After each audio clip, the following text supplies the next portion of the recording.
Now we have studied the concept of leaving group, and we also know that carbon dioxide gas is a tremendously good leaving group, because carbon dioxide gas has two C double bond O, and one C double bond O is very stable, and 2 makes carbon dioxide gas much more stable. And stable species try to have an independent existence, so they leave the substrate, hence they are called leaving group. Now there is a scope for this carbon dioxide gas to leave the substrate. Now if we form somehow a C double bond O, that C double bond O would be formed if this carbon also generate a dot. So C dot and O dot will combine to form a double bond, and that's how carbon dioxide gas will be generated. Now that dot can be formed if one electron of this bond is given to R and the other electron is given to C, right? So R will become as R dot carrying one electron, and this C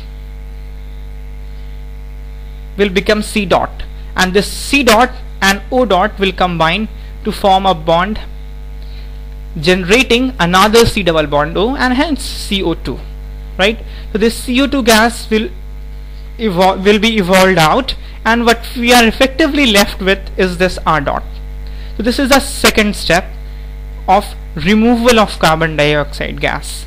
And now in the third step, there's a R dot, there will be one more R dot forming by the same reaction by another molecule of carboxylate ion, and those two R dot will combine or dimerize to form a RR, right? So suppose this R dot is a methyl free radical, then this will be CS3 CS3 or a ethane, right? Depending upon R, whatever the R is, RR will be formed, and finally this will be a alkane. So alkane will be formed at anode, right? Now we will see the significance of this RR, or the kind of alkane that we have got. Before that, let's look what happened at cathode. Now at cathode, at anode, what's happening? This carboxylate ion is going and shedding its electron. This one electron is shedded at anode.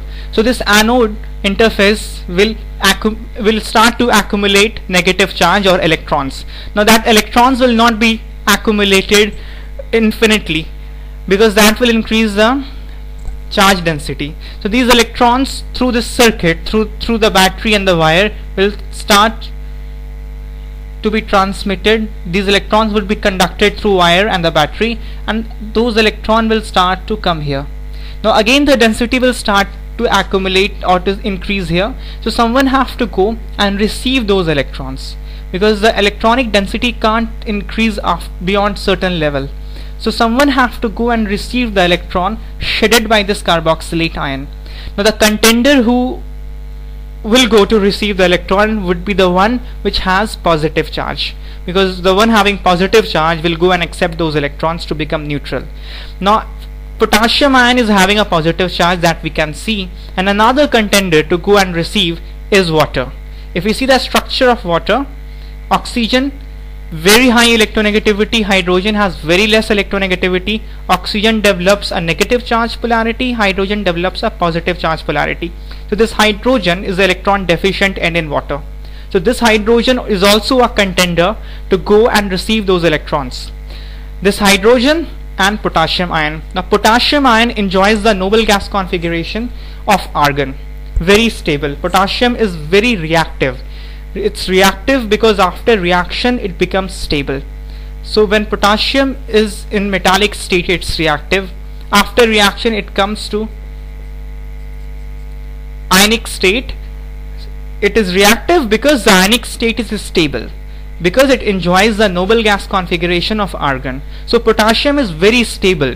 Potassium loses electron quickly. So this gain, the reverse process, that is potassium ion gaining an electron and becoming neutral potassium, metallic potassium, would be that the tendency of reverse reaction would be very, very less. So potassium in normal circumstance generally don't accept electron because it's a very stable ion.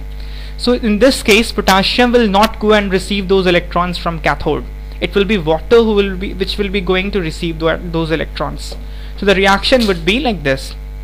Water would go and accept that electron. So this hydroxide ion will be separated out, and hydrogen will accept electron and become H dot. Look, in water what the case is, hydrogen is having a slight positive charge. Now that slight positive charge requires a slight negative charge, but a slight negative charge is not going to come. The negative charge is going to come full sum as -1. Fraction of electron can't come. So hydrogen either have to accept full electron or no electron. So hydrogen, in order to accept full electron, that means to gain +1 charge, -1 charge must have a +1 charge. So in order to develop a +1 charge, hydrogen have to lose its electron. When it loses electron, it becomes H+. Now that electron will go into the orbital of oxygen. Then oxygen will gain a complete -1 charge. So this oxygen and this hydrogen would be separated out. So we have written OH-, and when this H+ gains the electron, it forms H dot. So this is the reaction. And similarly, this H dot will dimerize with another H dot and form H2, right? So hydrogen gas will also be evolved at cathode. Fine. And this OH- will combine with this potassium to form KOH, right? So this is the reaction and the product. Now let's talk about the significance of this RR. Now carbon dioxide gas, hydrogen, and this potassium hydroxide are side products. The major, my organic product, or the product I'm interested in, is this alkane. Now this alkane has been formed as a dimerization product. Because of that, it will always have an even number of carbon, because no matter what is the number of carbon in R, either it is even or odd, after dimerization it will always be even. Because if there's odd number of carbon in R, odd plus odd will be even.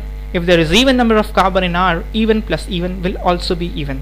So this alkane, which I am going to get as a product of Kolbe's electrolysis, will always have an even number of carbon. Meaning, if I want to generate a hydrocarbon having odd number of carbon, I can't do so using Kolbe's electrolysis. I have to look for other reaction. That's significance number 1.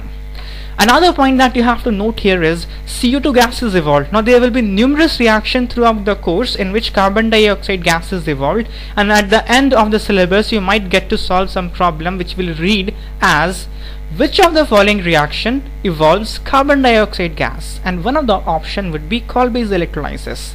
So you have to choose Kolbe's electrolysis as a right answer, right? So you have to keep track of these things, that which reaction is evolving carbon dioxide gas, which reaction is evolving nitrogen gas, which reaction is evolving hydrogen gas, right? Third point that you have to notice is this reaction, the medium is going to be more and more basic because of formation of this KOH, this hydroxide ion at cathode. So when the more reaction proceeds ahead, more and more of hydroxide ion will be produced and system will become more and more basic. So as Kolbe's electrolysis reaction proceeds, system becomes more and more basic. Like there can be a question framed like this: which of the following statements are true regarding Kolbe's electrolysis? So one of the option would be, as Kolbe's electrolysis proceeds, reaction becomes basic. That would be a true statement which you have to bear in mind. The fourth significance of this reaction is, as you can notice, this R dot dimerizes, right? So if there's a hindrance in this R dot, then two big group can't come together like this. So if this R dot, this free radical happens to be a 3-degree free radical, then the rate of reaction would be diminished to a great extent. The rate of virtually we will not have this alkane, some other reaction might occur. Let me explain this, what I'm saying.